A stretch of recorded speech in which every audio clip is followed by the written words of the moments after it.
Welcome to Tenor Tech, where I solve the problems you didn't even know you had. You start by narrowing what you actually need. Do you want programmable macro keys, a mini touchpad, or a knob for brush size?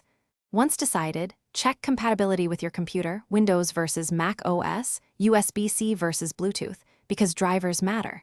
Make sure power and connectivity match your workflow, and set a budget. Cheaper units omit features you may regret. Now pick 2 candidates and read quick reviews to confirm reliability. Then prepare to order or visit a store to test build and key feel. Once you have the keyboard, unbox and connect it, but first download the manufacturer's drivers and any firmware updates. Doing that beforehand prevents conflicts. Install drivers, reboot if prompted, then plug the device in and allow the system to recognize it. Open the companion software, create a new profile, and map your most used drawing commands like brush size, undo, eraser, and zoom.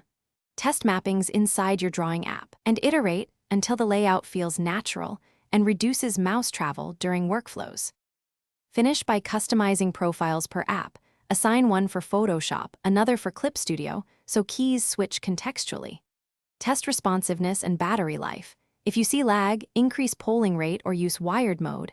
If macros misfire, tighten debounce settings. Make a backup of your configurations and note how to roll back firmware, because updates can break custom mappings.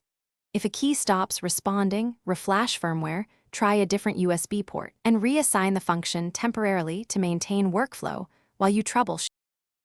Thanks for watching. Subscribe to keep your life in tune.